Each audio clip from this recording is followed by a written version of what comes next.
in the notes that we're going to go over today, the dog notes, they are relatively short. So today's more of a little bit of a day that you can be able to kind of just like learn rather than take a ton of notes. If you printed off the notes yesterday, by the way, there was a little bit of a change on one specific section, and I will point that out to you.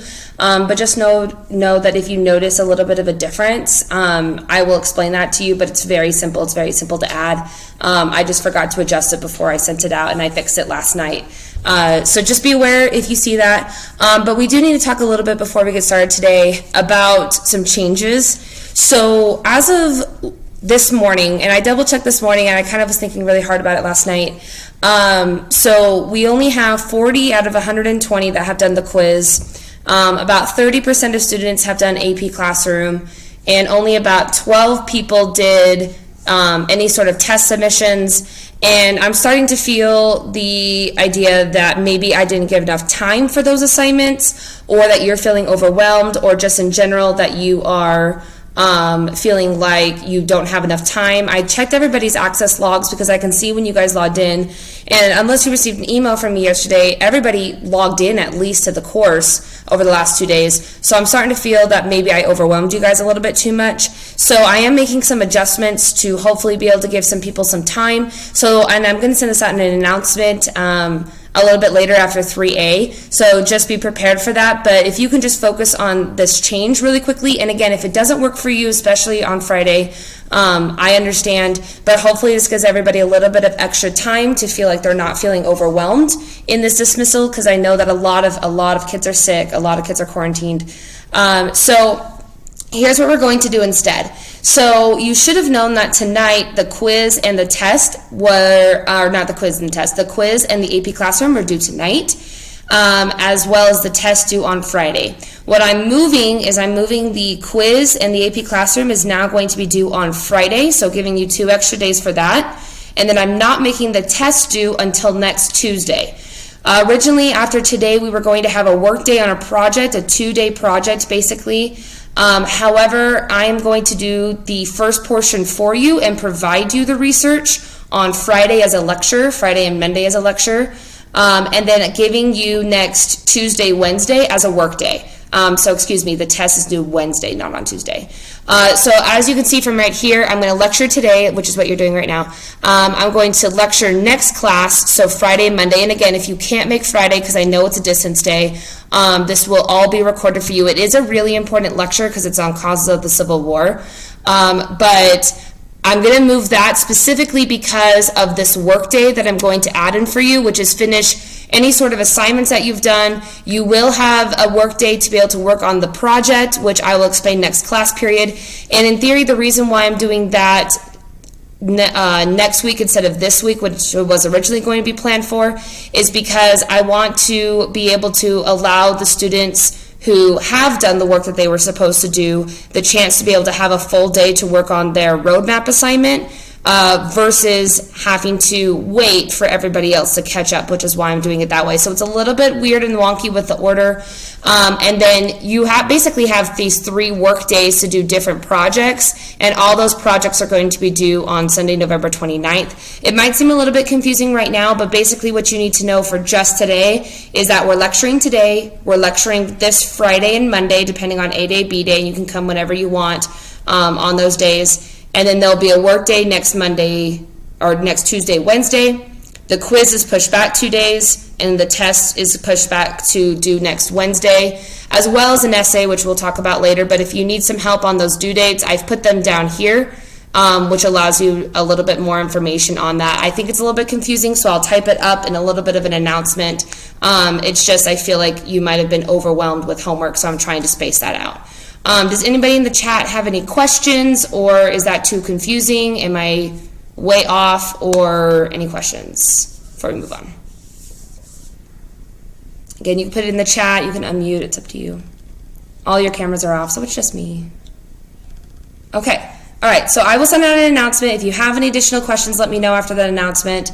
But hopefully that'll give you guys a little bit more time, a breather room, to not feel a little bit overwhelmed. The only real assignments from today that we will talk about this LEQ at the end of class. There is this DWP, and if you need a little bit more time, that's totally fine. We'll go over the DWP. It's only a 15-minute assignment, which is pretty easy.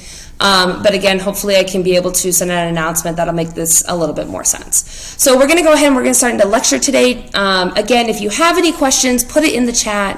Unmute yourself. If not, I'll just talk to myself for an hour or so, and then we'll do essay writing a little bit later. So again, you need to be able to have out your dog notes, which is so cute. I love this. And then you can go ahead and open this up, and then we'll go ahead and go over this. So there's really two things that we're going to talk about majorly today, and we're going to start with women's rights, and then we'll go into a little bit of immigration. So again, you should have out your dog notes, highlighters, whatever you need if it's on the computer. Hopefully you can be able to manage double screens or whatever you need to be able to do to watch this, or unless it's on your phone or whatever it could possibly be. So give me one second. Okay, so we're going to start with women. So if you guys remember last class period, or not last class period, when we talked about the antebellum reformer time period, we talked about the fact that women in your textbook is more in the next unit, which is why I pushed it back to this unit. So you'll see all those ones from before, and you should have notes on them. However, the majority of the information you need to know is for this period. It's kind of a little wonky with the time periods. Oh, and by the way, I forgot to mention, before I start this is in period 5. So if you are putting your notes into different sections in your binders or whatever it could be, or if you are, I would put at the very top of this, begins period 5. Period 5, by the way, in terms of when it basically goes from 1840, which is really Mexican-American War. I think it's actually 1845, which is Mexican-American War, and it ends in 1877. And you can put underneath that as the end of Reconstruction, which you don't know what that is right now, but we will talk about that a little bit later. So the order of what we're going to learn about in period 5 is we go women's rights, immigration, causes of the Civil War, and what happens after the Civil War, which is what's called Reconstruction. So again, we're in period 5 right now. Although some textbooks put this in period 4, it really doesn't matter.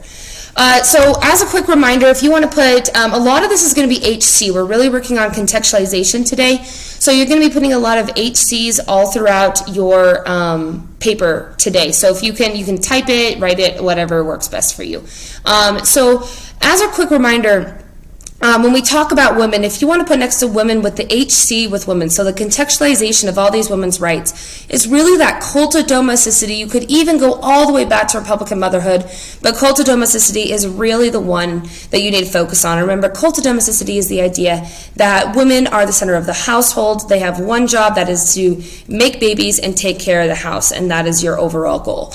And so that's what women were confined to do. But if you want to put the HC, so cult of domesticity, and then an arrow, remember we talked about a transition. So think in your head, what was that transition away from the cult of domesticity during this time period before of period 4? And you should think in your head, hopefully the first thing that came to your head was the Lowell system.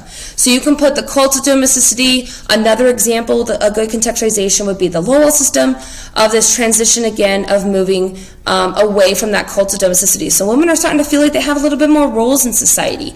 And especially if you want to put the next little arrow, so there's really 3 major ones, is going to be the expansion of, so this is on dog notes. So we're doing dog notes right now, and then we will do tractor notes towards the end when we talk about essay writing. So we're on dog notes. This should be at the very top, which is the women's rights. Let me know if it's not at the top, but it should be right there.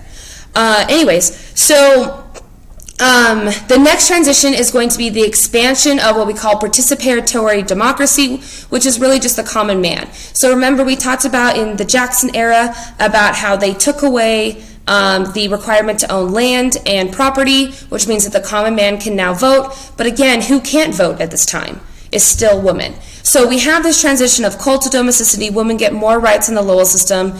More men get more rights, and yet women still don't get rights. And so we're starting to have this feel of wanting to gain more and more rights. So we start with this thing called suffrage. So this is on your paper if you want to go ahead and star the word suffrage. A lot of people write that women's suffrage is women's suffering. That's not true. Suffrage, just in general, is the right to vote. In this case, we're talking about women's right to vote.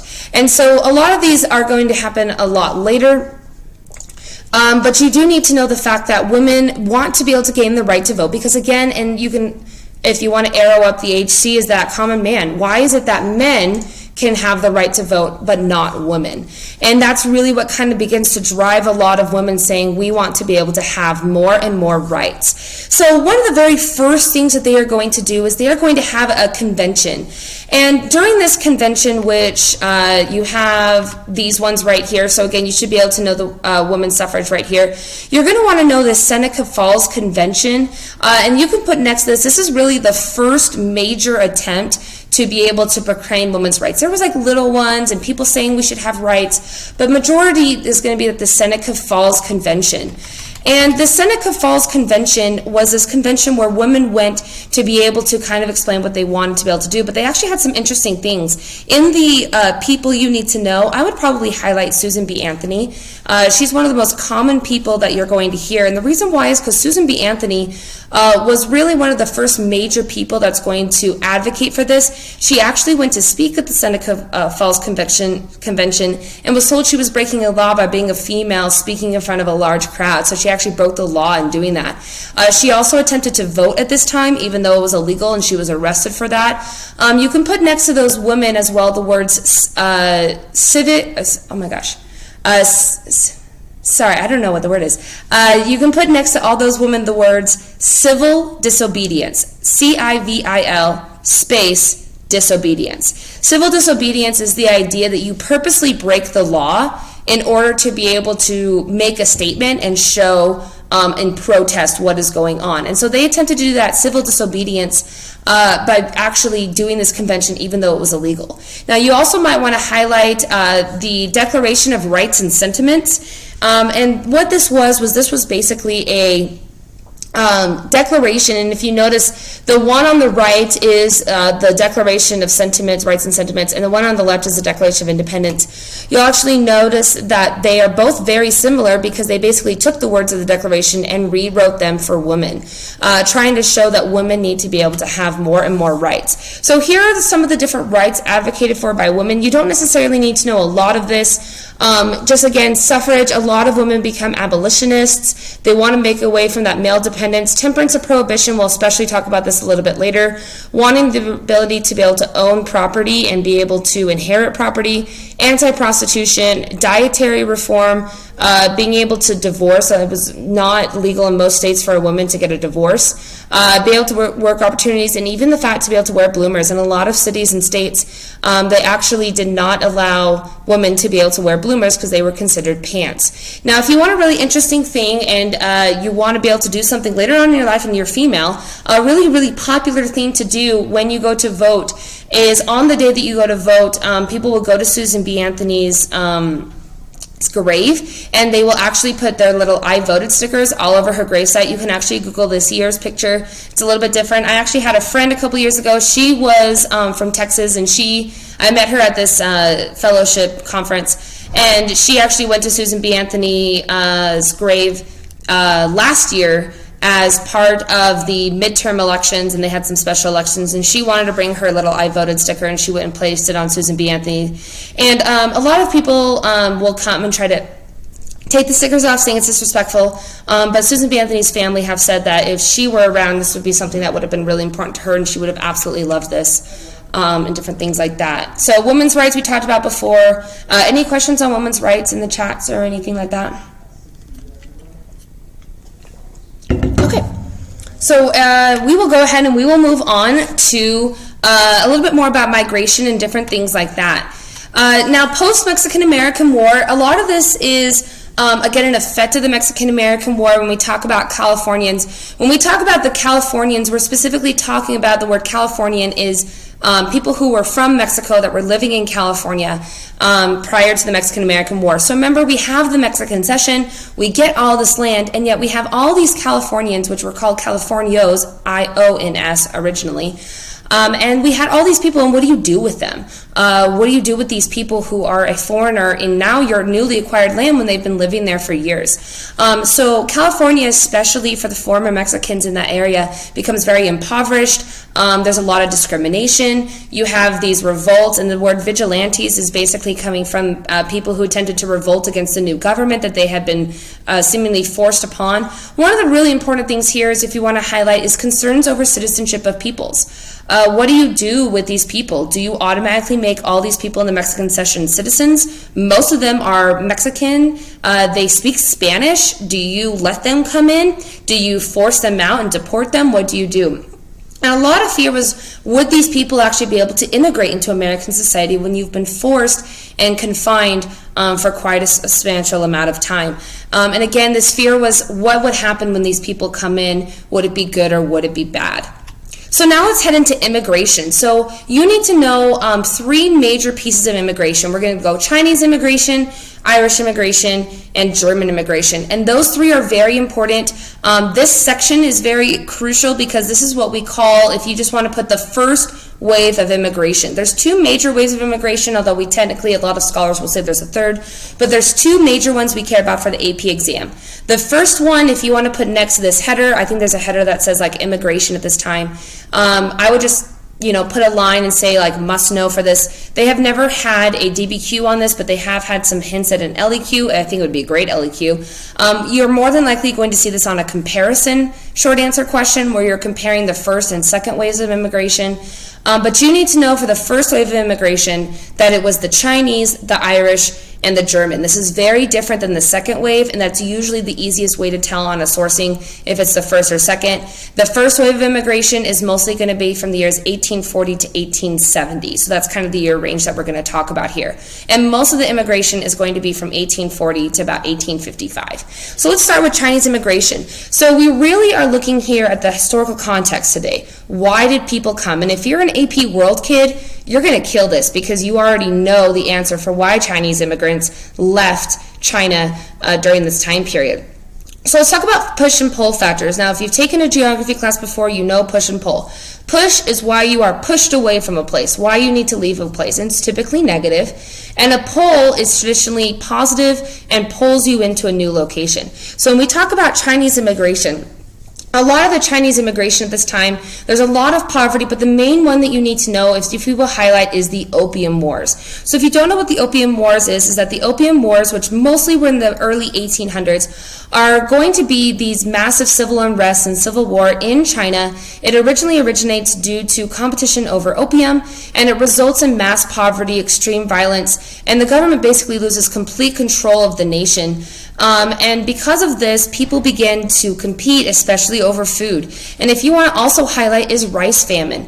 Because of the Opium Wars and again that increased violence, there's a massive shortage of rice, and because of that, people begin to die. Now, a massive pull factor at this time is mostly going to be, if you will highlight, is due to the gold rush. The gold rush becomes a massive draw because people are able to come over and make money. But if you want to maybe do an arrow from gold rush to the next bullet, they were not trying to come over permanently, although many ended up staying permanently. It was supposed to be a temporary, you come to America, you get your gold, you sell it, you send your money back home. This is what is called, if you want to write next to this, the word is remittance, which is REMITTANCE. That's an AP human geography term as well, if you take that. But the idea is basically to send the money home. It was never a permanent thing. This is part of the reason why a lot of the Chinese migrants are going to be mostly male. Is to be able to come, work hard on the gold rush, and then end up going back. So we have this massive migration of people into the United States during this time. A lot of it is due to, again, economic turmoil throughout the world. Now, a lot of these Chinese migrants are going to come specifically for the gold rush, this get-rich-quick idea in this gold rush idea. And if you want a great way to be able to remember when this was, and you can put next to the Chinese immigrants, this is going to mostly start in 1849. And the reason you can remember this is because of the San Francisco 49ers. 49er is a minor, that's why they're called that. So San Francisco 49ers, that 49 is again based on that idea of when the gold rush started. This is part of the reason why there's gold on their uniforms, is because that's what the 49ers stand for. So it's a great way to be able to remember when they came over. Now you might say, well, wait a second. According to this, there's not that much immigrants coming in. You have to remember that when this gold rush starts, it's mostly going to be internal migrants. People begin to hear it throughout the world, and then people begin to come in, and eventually they come in 1852. But if you know anything about a gold rush, the gold rush did not last very long. In fact, most places were dried out. This idea of gold everywhere, gold where you step, gold where you sleep, wasn't real. And so by the time the Chinese migrants come in 52, most of the gold in California is gone. And so you have this massive wave of migrants, and yet all the gold for the most part is going to be gone, which causes a lot of hardship for the Chinese migrants. Now, a lot of these areas, when you tell in California, you can tell where the migrants came. So again, you notice that 49 and massively increasing as time goes on. San Francisco is especially unique, and if you've ever been to San Francisco, you know this, because in San Francisco, they have a very unique culture because they have Chinatown.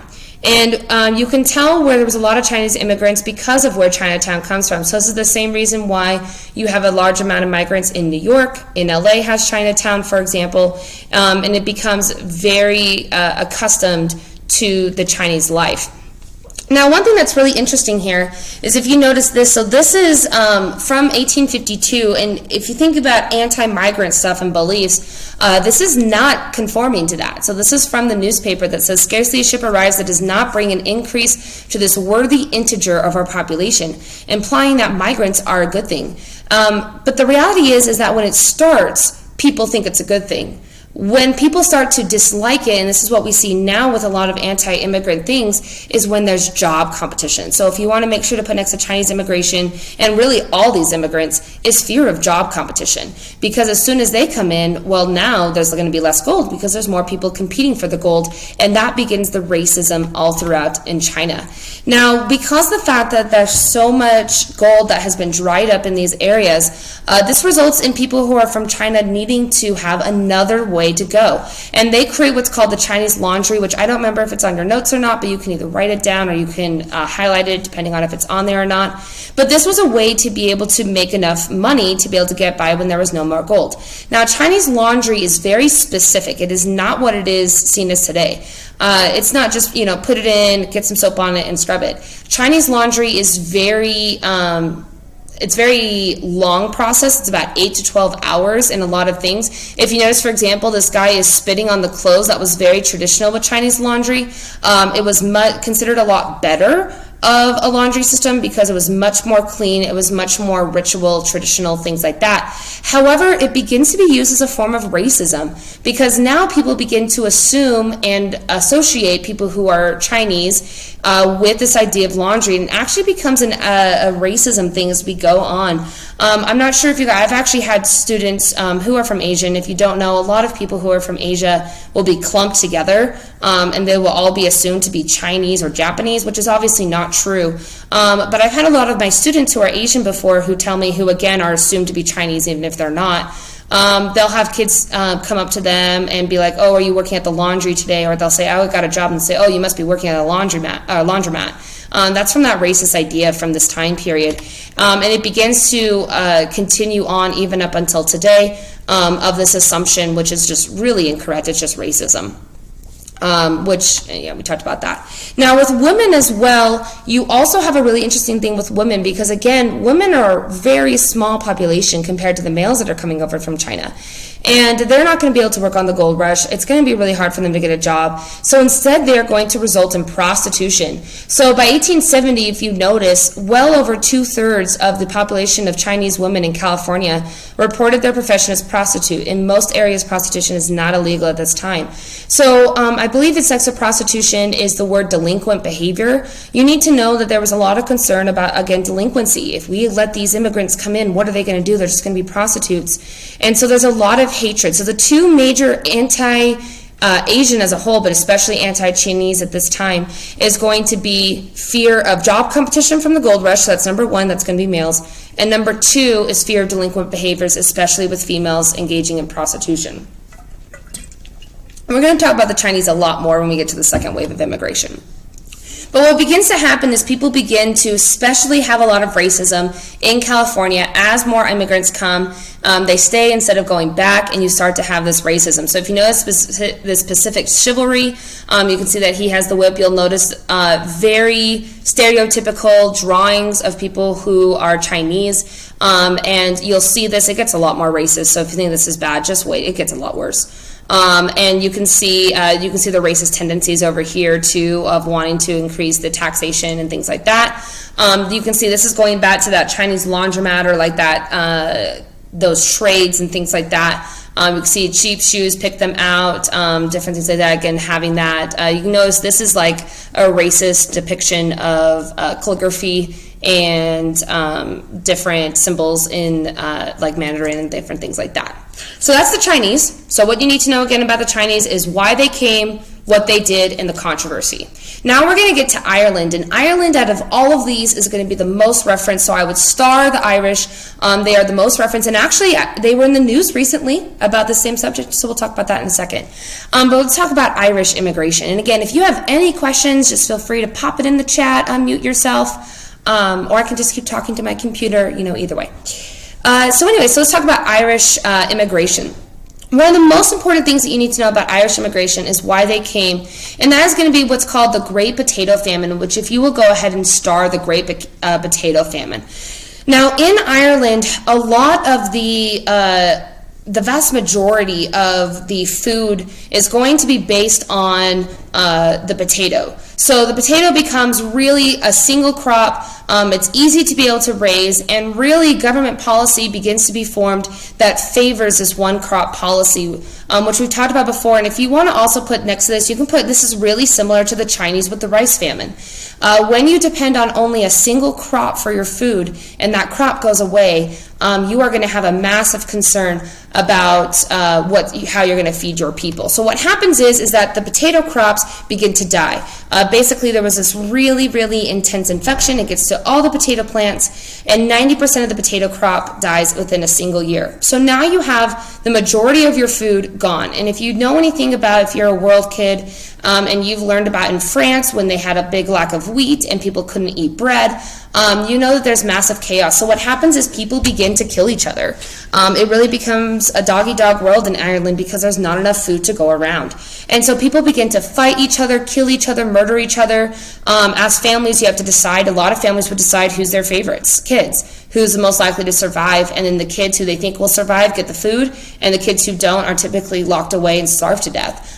Because you have to start making some decisions of who is going to live and who is going to die.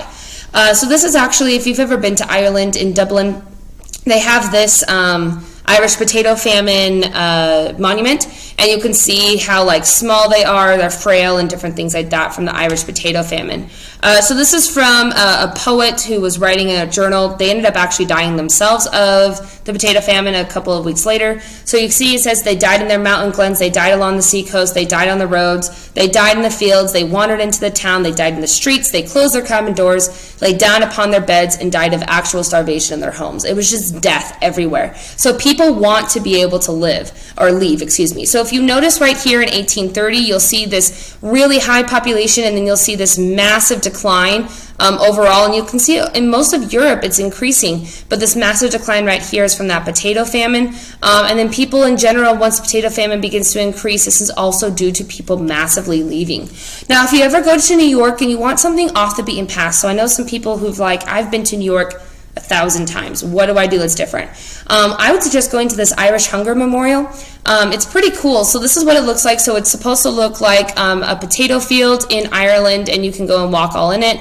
Underneath those, so you notice this gap right here, this is what it looks like from the side. So this gap right here is actually a memorial in itself. So you have the potato famine on top, and then this lists any major famine that has happened throughout the world and how many people have died. And so you can go along and read all the different famines. Inside, it gives names of people who died, and it's a pretty cool memorial.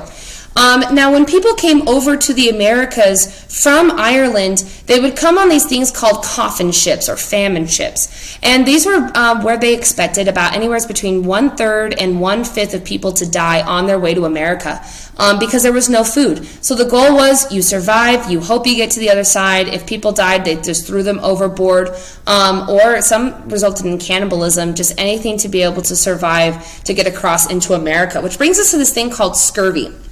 Now, this is just kind of to help you to be able to remember these issues that are going on in Ireland. And so scurvy begins to massively increase in these slave ships. And the reason why you have scurvy is because scurvy comes from deficiencies in your body. So some of the really common symptoms, for example, are you begin to lose your teeth, your eyes actually get sunken really far into your body because there's not enough fat to push it out where it's supposed to be, and your skin gets super, super pale. So here's my warning to you. There's about to be very, very gross pictures on your screen. If you don't want to look, you can just look away for a few seconds while I discuss them. But I'm going to show you scurvy because it is actually a real thing and it is still present today. So I'm just warning you. Warning, warning, warning. Look away if you need to. It's going to be gross. So if you have scurvy, so this is just a drawing. So if you are sickened out by this, you're not going to want to see the next slide.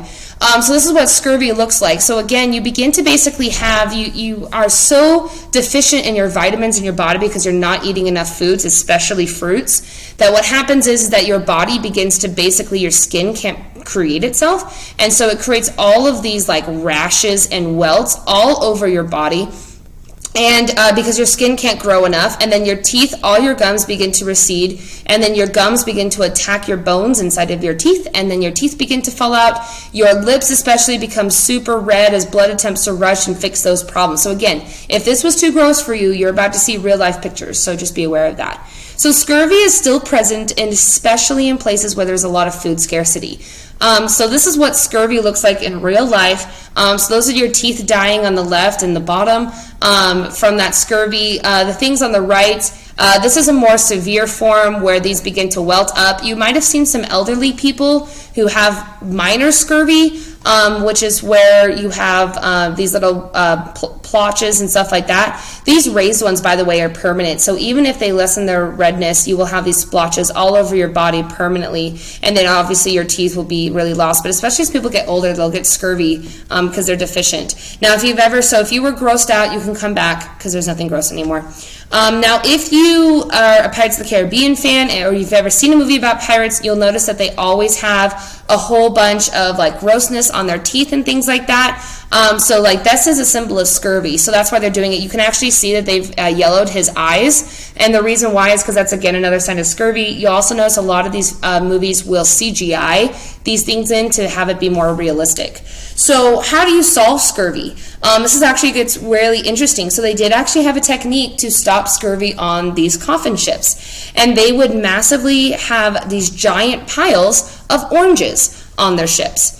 And the reason why is because oranges are super filled with like vitamin C. And so because of that, they would just eat these oranges to be able to prevent scurvy because scurvy can kill you.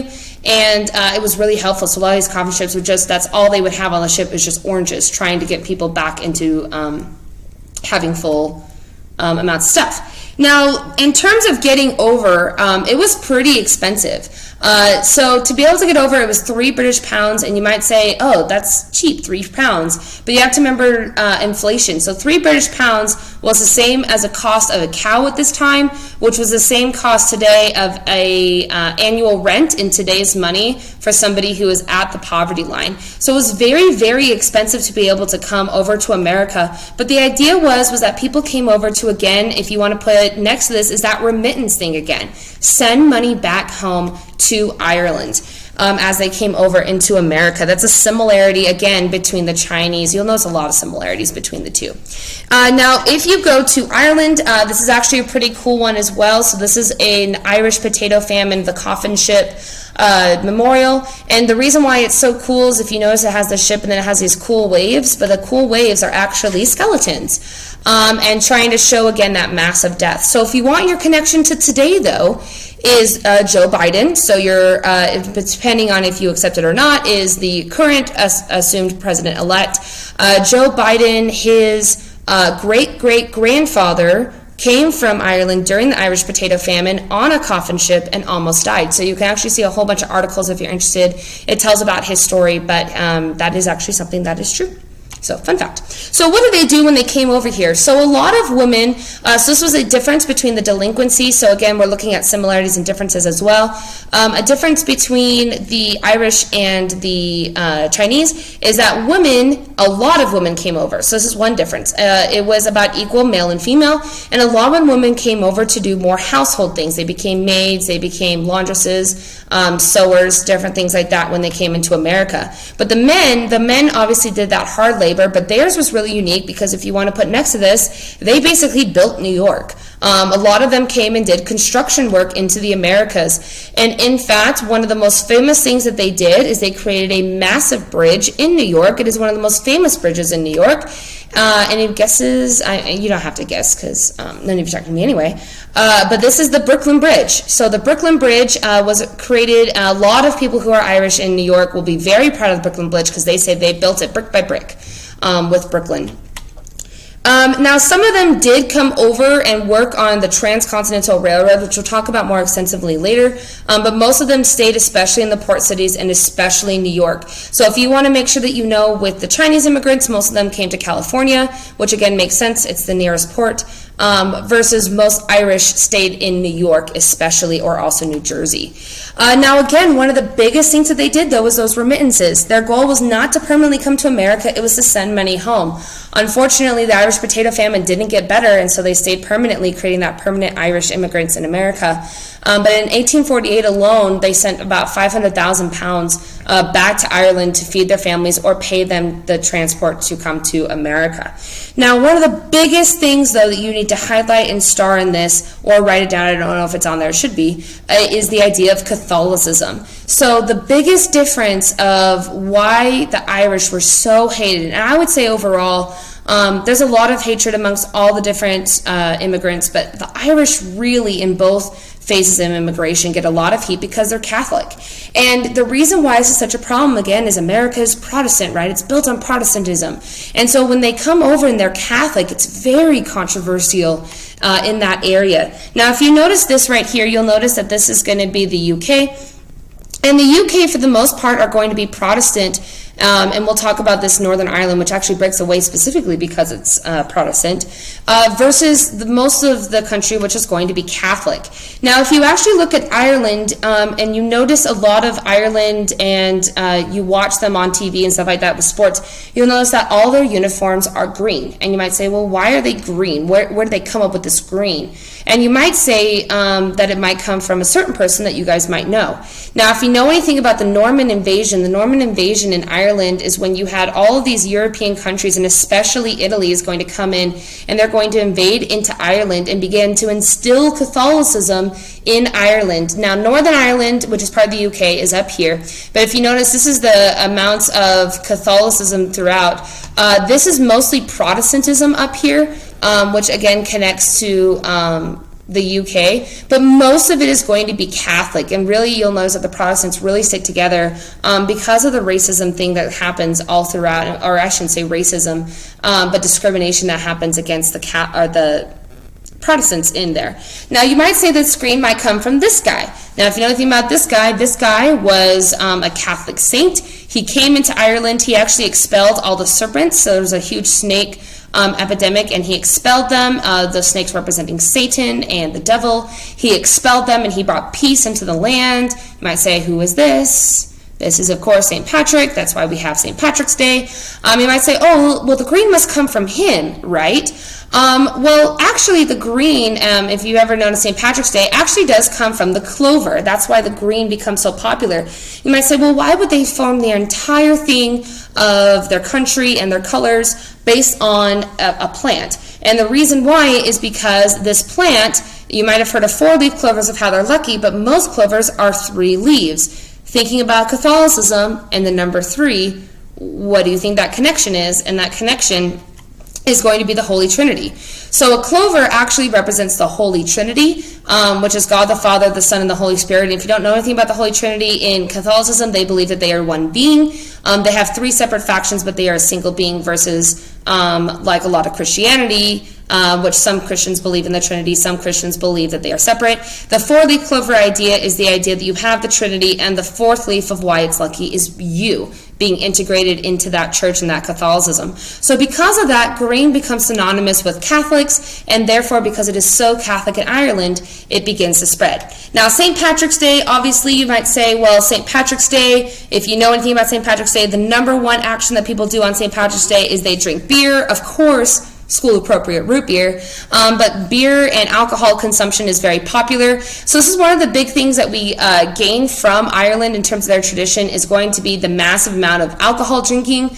Of course, if you know anything about Ireland, you know that they are mostly known for whiskey. We don't take that whiskey. We do take it up just a little bit, but we mostly take the beer from the Germans, which we'll talk about just in a little bit. But interesting fact, there's two most popular days for DUIs in America. The most popular day is New Year's Eve /day. Then it goes 4th of July, and then the third most popular one is St. Patrick's Day. So be safe if you ever turn 21 and drink, because it is a massive day for DUI. So 80%, so you can see 80% of the DUI drivers who died were twice the legal limit. It's really bad. So if you know anything too about St. Patrick's Day, you probably were taught as a kid how these cute little leprechauns come and they give you candy and things like that. Leprechauns in actual folklore in Ireland are actually extremely mischievous and thieves, and they are not actually liked a lot of times in Ireland, and a lot of Irish families will actually try to block leprechauns from coming because they will steal all their wealth. So it's interesting because here in America we attract them, but not in Ireland. They try to dispel them.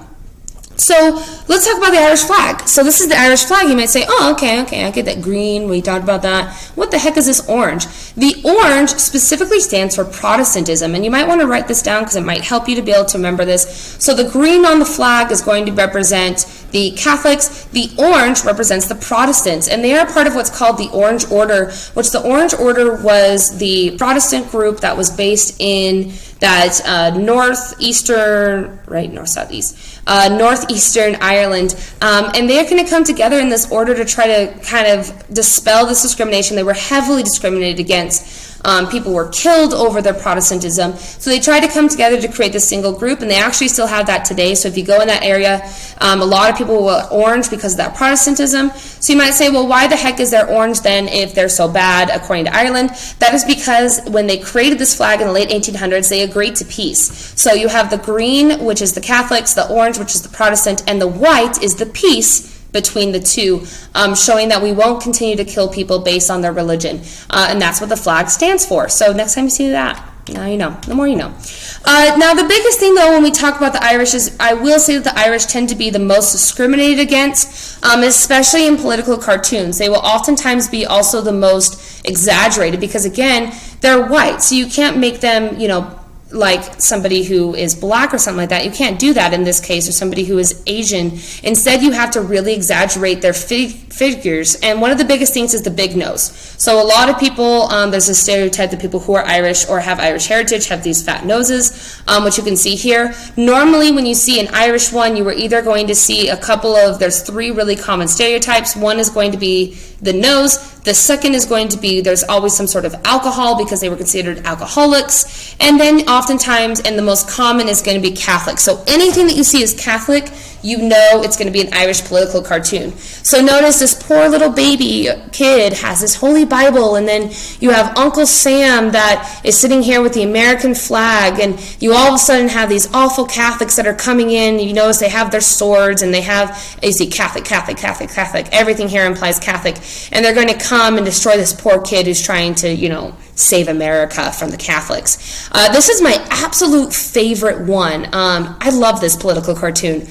Just notice, by the way, this river is in Africa. But if you notice, you have these poor little children. You got the one kid who's trying to stand up, and then all these poor kids are all going to die. Right here, you see this guy is trying to save the children, but they're all going to die. And here they're going to die for the alligators. But look who the alligators are. Notice what they are sideways. You guys see? They're actually priests and popes. That's who the alligators are. You can, again, these are their hats, which are traditional with the Pope, as well as Catholic priests. And then you have, their cloaks and things like that. And you can see that they're coming to destroy, and they're going to eat all the poor little children. See, it says the priests and the children coming to eat them all. You can see the destruction right here as well. And you can actually see that they're bringing people, you can see this is somebody who's Irish, and they're bringing them to the noose, which is over here. And you can see that this is the U.S. Capitol, but notice the U.S. Capitol now has a cross on the top, and that is implying Catholicism. So again, love this political cartoon. It's one of my favorites. Even though it's not appropriate, but it's really cool. So now we're going to head into German immigration, and this one you might want to put down is the difference. So this one is very much the different one when we talk about immigration. And the reason why is because you will see a continuity, and the continuity of this is going to be they do leave because of economic hardship, but one of the differences, this is due to politics. So a lot of the other ones was due to famine, but this one's due to politics. And if you want to highlight, there was an attempt to establish democracy in Germany. So I don't know if Kruger does this in his IB class or if you learn this in AP World, but Germany did attempt to instill a democracy rather than a monarchy, and it failed. And so a lot of people mass migrated away from it. But one of the biggest differences with this German immigration, so again, you can see this massive spike right here, and then they come a little bit later as well. One of the biggest differences in this is wealth, and you need to make sure to highlight, and this is one of the biggest differences. The Germans are very different than the Irish and the Chinese, which are very similar. And the reason why is because they came with a lot of wealth, and they had the money to move beyond the port cities. So again, a lot of the Chinese immigrants settle in China, a lot of the Irish settle in New York and New Jersey, but the Germans settle into what is called the German belt, which is basically this massive belt right here, especially in this area. And the major reason why they move here is, I think it's like on the third or fourth bullet, is due to farmland. They were farmers in Germany, and so they wanted to go to the best land, and they knew New York and those areas were not going to be good farmland. So it starts in Pennsylvania, and it basically goes all throughout the farmland. So this would be those middle colonies, those breadbasket colonies, and they move there in an attempt to be able to gain more wealth through farming, and they do. A lot of the German communities today are still in this German belt. So let's talk about why we should thank the Germans. So one of the things that the AP exam might ask you about is what impact did the German culture have on America? So let's talk about those major ones. Number one, so if you want to number these on your list, is going to be free public education, so the kindergarten. So the word kinder means child in German, and the kindergartens start with the very first public, in Germany, kindergartens are basically grade school. So elementary school here in America. And so we start to have these free public education. So if you want to thank for having free public education, you can thank the Germans. You can also thank them for the creation of the weekends. One thing that was really interesting is here in America, we had people working 6 days a week. You only didn't work on Sunday because that was the Lord's Day. And you were working 15 to 20 hours a day. But in Germany, they didn't do that. They were wealthy. They were prominent. So instead, they came over to America, and when people said you need to work on the weekends, they said, no. Friday through Sunday is my day. I will work Monday through Thursday. I will work a lot of hours those days, but the weekends are mine. And so it actually began to change and shift how companies do their work days and their work weeks. You can also thank them for entertainment. One of the reasons why they needed the weekend is because throughout Germany they had vacation. People didn't vacation in America. They didn't have time to vacation. So they started to create amusement parks, attractions. There was orchestras. People started to create entertainment, playgrounds that people can go to instead of working all the time. We can, of course, thank them for beer. So this is the number 4 now? Is the increase of alcohol. We definitely took the beer from them, and beer has become synonymous with America. It's actually kind of interesting because German beer is so synonymous with Germany that in German law, you can only have 4 ingredients in your beer and nothing else. So here in America, there are like orange beers, or it's like apple beers. Breweries will create these different things. But in Germany, it can only be 4 ingredients, and the taste differs based on what you, how you ferment it and how you treat the beer. But if you put anything additional into the beer, you can actually be fined and put into jail because it's a pure German beer. They want to be able to keep that. And then we, of course, have one of the most popular holidays that many of you say is your favorite holiday, which is going to be Christmas. Christmas would be nothing in America if it wasn't for Germany. In fact, while we originally, before the Germans came over, we had celebrations, but when I talk about celebrations, it was like you had a dinner. It was very much a cool, move on. There was nothing special about it.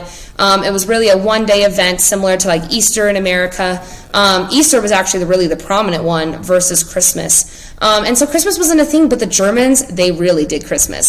So in Germany, I want you to kind of notice as you go through this, what are the American names for this? Because we converted all the names into American names. So you start with St. Nicholas. So who's St. Nicholas in America? It's going to be Santa. So again, you have St. Nicholas, and a lot of Germany is Protestant and Catholic, so this is actually going to be a Catholic priest. And St. Nicholas comes, and he is going to become, kind of the determiner of the good and the bad in Germany. Now, when you come to Christmas, in the month of Christmas, they have these things called an Advent wreath. These would be similar to Advent calendars in America. So you have the 4 different candles. You can see these are going to be the earlier ones because they have to be able to burn down. You light 1 candle for each week until finally you light the final candle, which is traditionally, it's usually on Jesus, but it can also be on Joseph or Mary. It's up to you. But basically you light the final candle on Christmas Day. Now, they would also have these things that are basically called Christmas pyramids. They're called a pyramid. Here in America, we would call them a nativity set. And basically these Christmas pyramids, which normally they have these really cool Christmas markets up at the U every year, but with COVID they don't. I really encourage you. It's called the Crystal Market, I think is what it's called.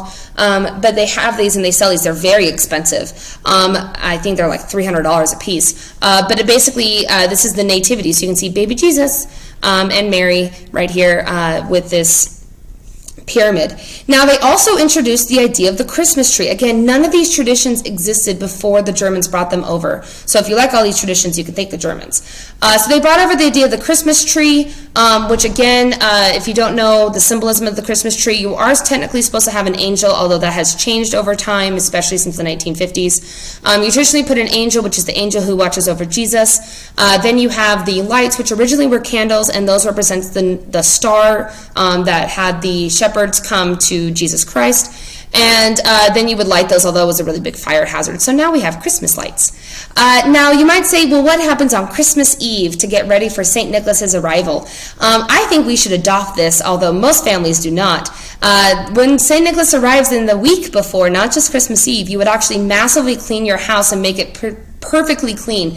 You would also shine your shoes, which I'm going to talk about why in just a second. So all the way up until Christmas Eve, you are massively cleaning your house because you're having a saint. It's like having a Christ come to your house, and you want to prepare for his arrival. Then on Christmas Eve, you place your polished shoes, so remember the polished shoes, outside of your door, and instead of putting out cookies for Santa, you actually put carrots for St. Nicholas's horse, because St. Nicholas, rather than reindeer, he arrives on a horse, and the horse eats the carrots, and then St. Nicholas decides if you are good or bad. When he decides if you're good or bad, he will put in your shoes a good or bad gift. He puts nuts and candies if you were good, and then if you were bad, just like America, you put coal in your shoe. So this is the stocking that'd be today. Now, let's pretend that you I know in America, we have these you want these big extravagant gifts, but that's not actually true to the traditional German way. The traditional German way, and a lot of Germans still do this today, is they want nuts and candy. That's their goal. A lot of times in Germany, they don't get presents from St. Nicholas. Even today, they will get those from their parents instead. But St. Nicholas does oftentimes give some sort of a small present, typically a small doll or very, very small gift to the children in order to be able to show them that they are good. But this was much more of a later time period in the late 1800s versus the early 1800s. So here are all your borrowed Christmas traditions. So the ones on the left are the traditional German presents. On the right are going to be the United States. The one thing I forgot to say too is, the naughty or nice list. That's what this is showing right here. Oh, I don't have a picture of it, but that's fine. He actually has a book of good deeds that writes down your good deeds over the year. But there is one more tradition that most of you probably know about, which I know that if you've ever learned about Santa and things like that, and we'll learn about Santa and why Santa is a big deal in America, but you might have heard of these cute little elves that help out. Well, that is not what they have in Germany. Instead, they have this guy, which a lot of you guys know from The Office, but his name is the Krampus here in America. But this is actually what St. Nicholas has instead. And in Santa, we have elves who help make the presents. But in Germany, they have the Krampus, and the Krampus's goal is actually to punish the children who are naughty. So if you get coal, you're kind of bad, but if you're really bad, the Krampus comes for you. So what happens is when St. Nicholas comes around on Christmas Day, if you have coal and you are especially naughty, the Krampus comes and gets you. He actually kidnaps all the children, brings them to the outskirts of the town, and then he eats them. So if you're bad this year, hopefully you don't get eaten by the Krampus. That would be your goal. Now, another thing that's really unique, other than just tradition, so one of the biggest things you need to know about the Germans is we gain a lot of traditions from them versus the Irish and the Chinese. We gain a lot of traditions from the Germans. And one of the things of why people like the Germans more, there's still discrimination, but they like them more for their sophistication and their wealth. So in Germany, when I went to Germany, I went to Bach's house. Bach's house is in Eisenach in Germany. And when I went to their house, if you know anything about Sebastian Bach, he's a very, very famous composer.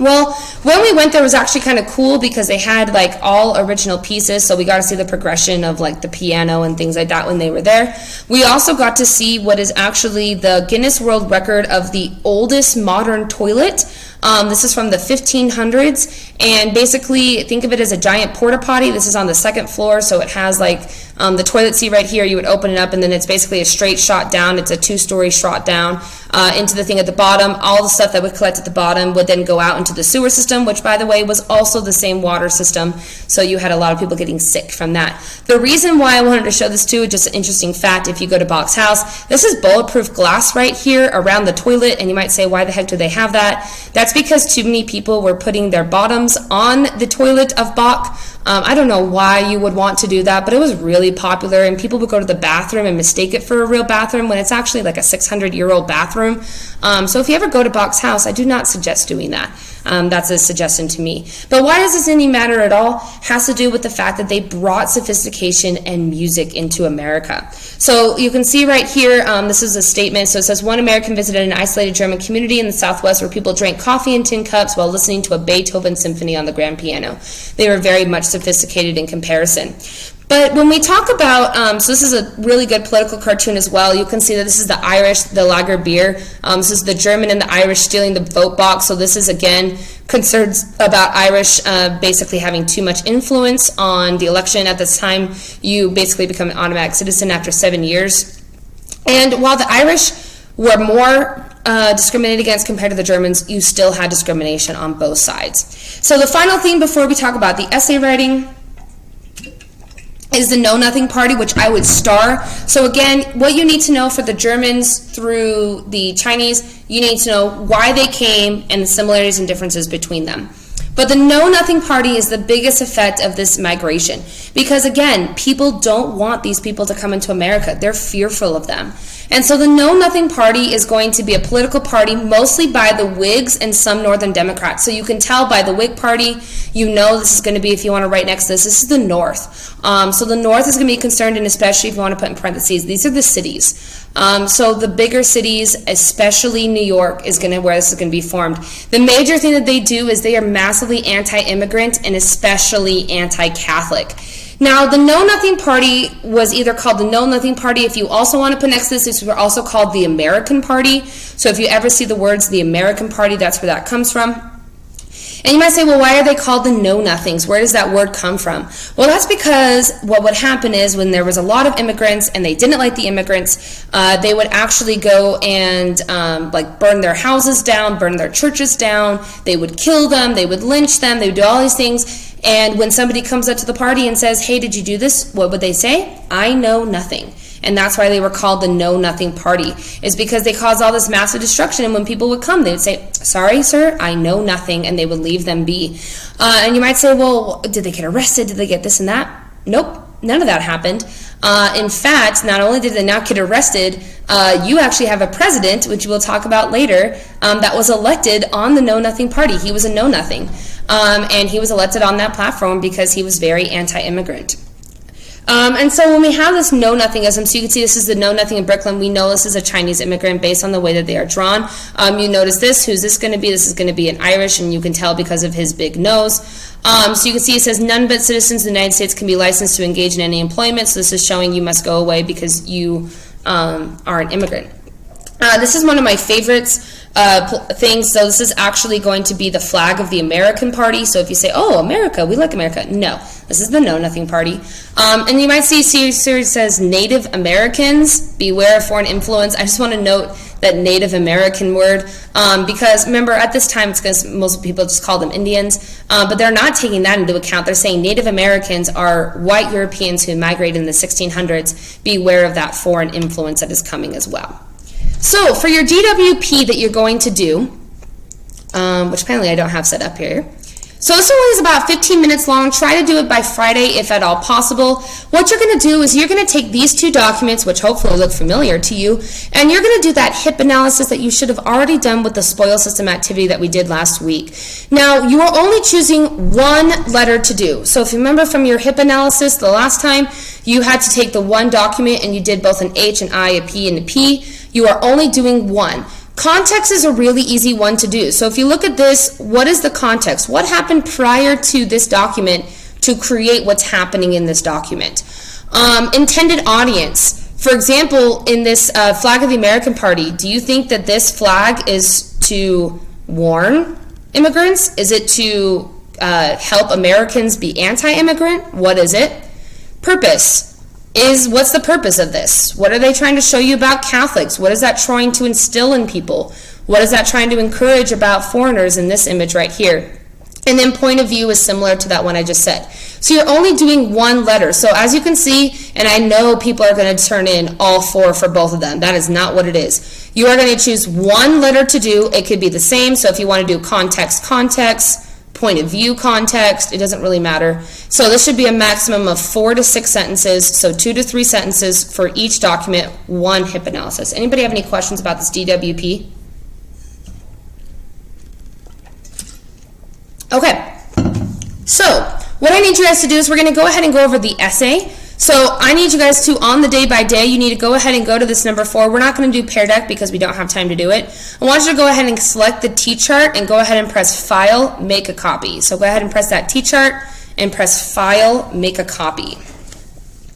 It's going to look something like this. So again, go ahead and open up that T-chart and press File, Make a Copy.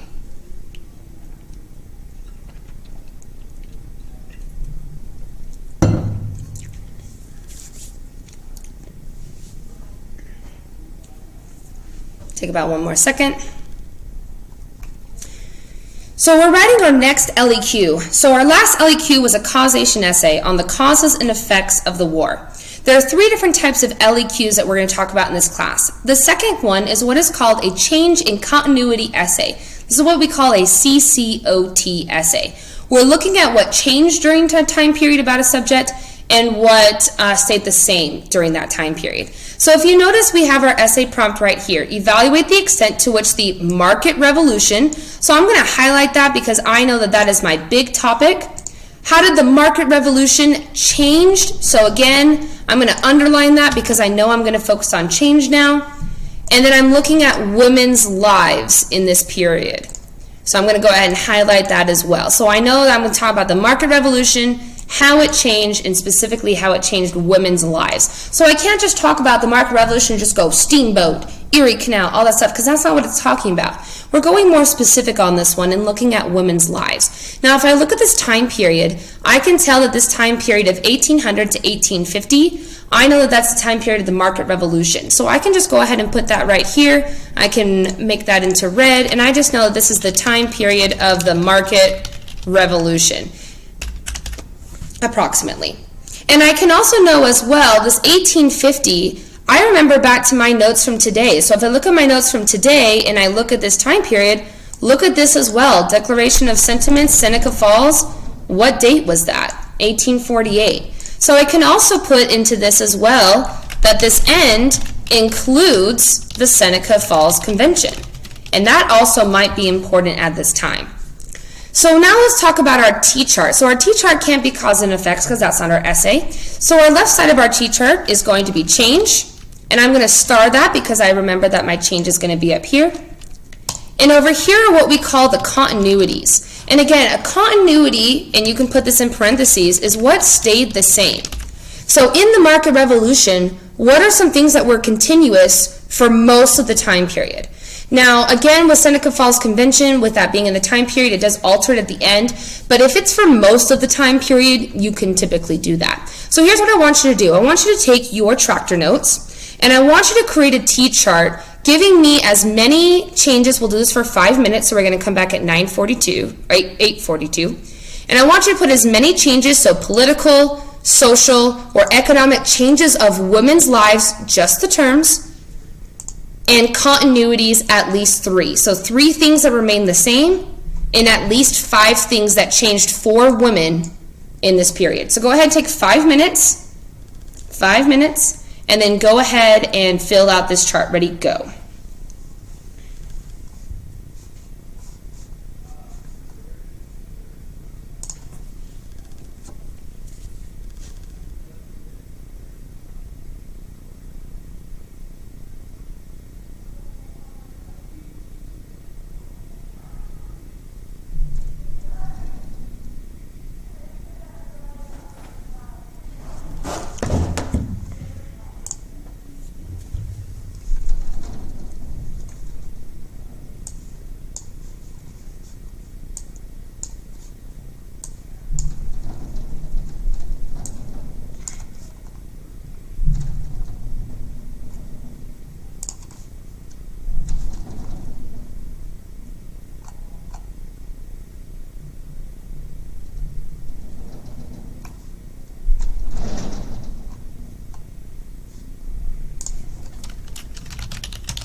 Go ahead and take about 2 more minutes.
Go ahead and take 1 more minute.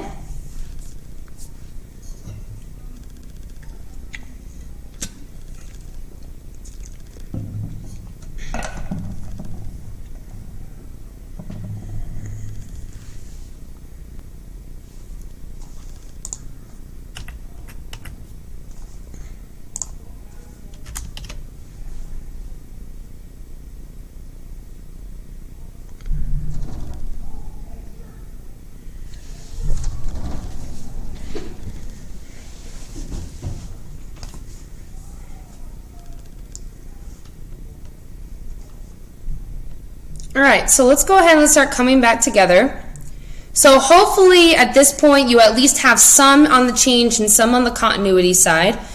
This is where I really need your guys' help because we have 8 of you and I really need some help on this one. So you can either put it in the chat privately if you're nervous, but I need everybody to be in the chat right now so I can be able to make this T-chart for you guys so that we can collaborate. So I want you guys to go ahead and put into the chat for me some ideas of what you think are some changes that the market revolution had on women's lives. So go ahead and type in the chat for me some ideas that you have. Go ahead and take a few seconds to do that. We'll start making a T-chart here. Okay, so Abraham talked about job opportunities. So when we talk about job opportunities, what is the specific job opportunity that the women had? There's a couple of them. Anybody remember? Okay, good. So we had the Lowell system. So we'll put that into, we can put it into economic or social, doesn't really matter. But we can go ahead and write down the Lowell system. So that's going to be one of the biggest things. So women now have the opportunity to get a job. Another one that we talked about as well that was a little bit more of a minor one is that women now have possible job opportunities themselves. So for example, we talked about how they created so Emma's getting this right here. So we had, for example, sewing due to the sewing machine. We had nurses, we had midwives, we had maids, different things like that. Eliza had a really good idea. So she talked about how now women are in the market, especially with the invention of the sewing machine and being able to put those out there, things like that. With the Lowell system as well, if you guys remember, we talked about the Lowell system also had something else, that it was created to be able to encourage women to go work in the workforce. Anybody remember what those were called? There's 2 names for it. Anybody remember that? Has to do with the Lowell system. It was a way to attract females. Anybody remember? Nobody remembers? Okay, this one's really important. If you don't know this, you need to know it. It's on the AP exam. But the other one that you could put down as well is the creation of industrial paternalism or welfare capitalism. So remember, that was the idea of the boarding schools. The owners are like fathers, so fathers were more encouraged to be able to send their kids over as well to be able to do that. Another one I want to put too that a lot of people wouldn't have thought of at first was the creation of the separate spheres. So remember, with the market revolution, we have the separate spheres where home is for home, work is for work. So women use the home for homemaking and then go somewhere else for work. And that, again, even with the sewing machine, they typically have a separate workplace and different things like that that you have as well. Today we learned an idea of a change. What is a change that women did that we learned in today's lecture that women did during this market revolution time? I gave you a hint about it before. Come on, chat. I don't want to have to give you all the answers. Talked about it today. Had a whole section about it.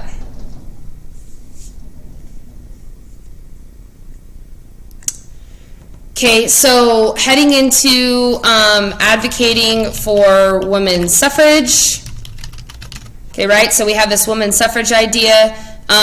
We did talk about, I think you could, the only problem is with female delinquency is this 1850 thing. I think that you could put it into a social thing with like prostitution with delinquency, because women at the Seneca Falls Convention did advocate for an end to prostitution. Not necessarily, I wouldn't use Chinese, so don't do Chinese on this one because that's later than 1850, but you could do female prostitution.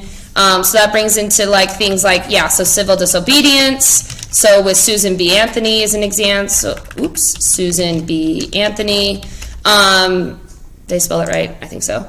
So that also brings into things like, for example, the Seneca Falls Convention, the Declaration of Rights and Sentiments. Okay, it's a pretty good list, all right? So let's talk about continuities, which are the hard one. What are some things that continued during this time period that women dealt with during the market revolution? What are some ideas? Put them in the chat. Continuities that stay the same. right, Eliza has the most obvious one. Women still don't have suffrage, right? So women still continue during this time period to not have enough suffrage, regardless. Women still, so this is economic, women are still confined to those pink job roles. So those are those stereotypical women's jobs of sewing, fabric work, different things like that. With the continuities as well during this time, what are women still confined to? I'm assuming Emma is trying to say cult of domesticity. So the cult of domesticity, right, women are still confined. So you can also do confined to the gender roles, right, of what women are still supposed to be able to be. And you can also talk about as well is just continued legal discrimination, right? So with this women's suffrage idea. So you could talk about property rights, you could talk about voting rights, things like that. And by the way, fun fact on your Market Revolution notes, if you didn't notice on the very back, I had a whole section about these. So you can also look at the back of your notes because there's actually an entire section I specifically did for this essay. So now that we have our thing, and you can do this a little bit later, but obviously you guys should remember what we did from last time. So you're going to select your 3 things on your change and your 2 things on your continuity. So for mine, I'm just going to go ahead and highlight. I'm going to do that one. I'm going to do the Lowell system. And then I could do something along the lines of, I'll just do separate spheres ideology. Make it a little bit more unique. Okay? And then on my continuity staying the same, the most common ones that I see on this essay are traditionally women are still in pink jobs.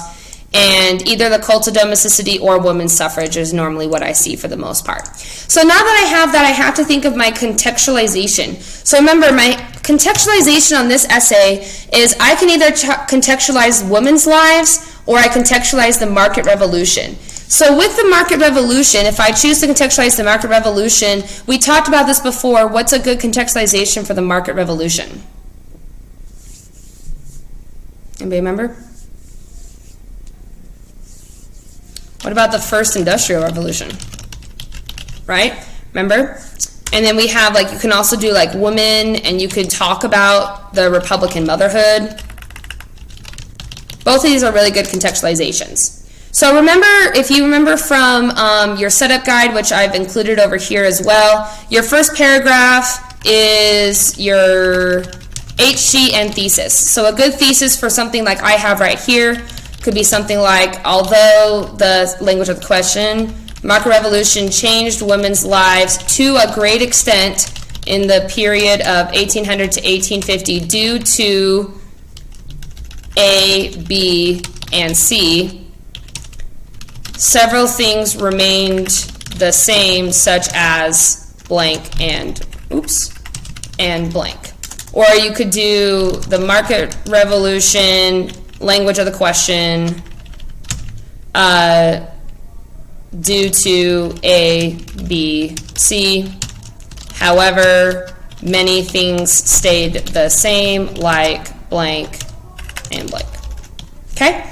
So you do your first paragraph, your historical context, your thesis. I'm not going to write those for you because I'm starting to try to move into having you guys do stuff instead of me just telling you how to do stuff. So I want to kind of give you guys just this.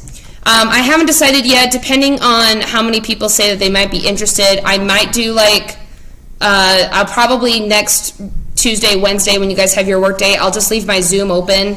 And if you want to come ask me questions about your essays or how to essay write or how you would do your prompt, you can ask me, or you can always like email me and stuff like that. I'm just trying to have you guys start to take the reins a little bit more because I want you guys to do stuff, not me do stuff. Because our next essay is a timed no-help essay.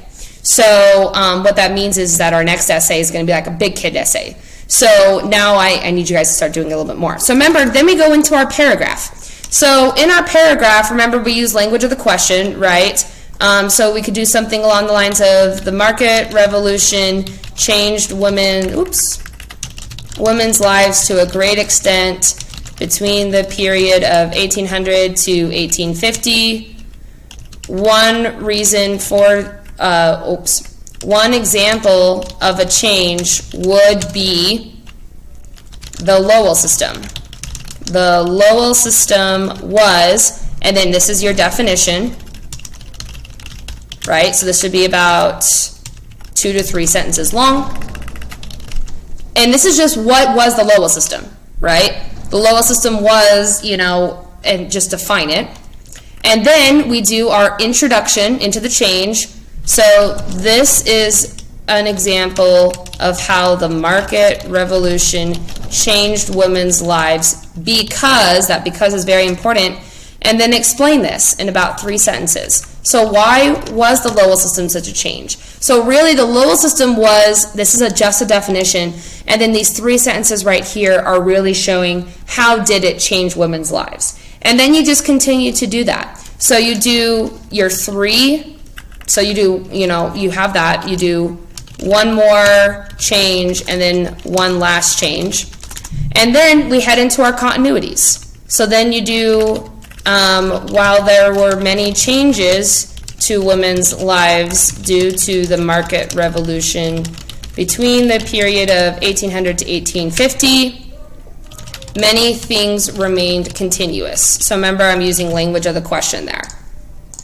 And then you do one example of a continuity for women would be that they still didn't have suffrage.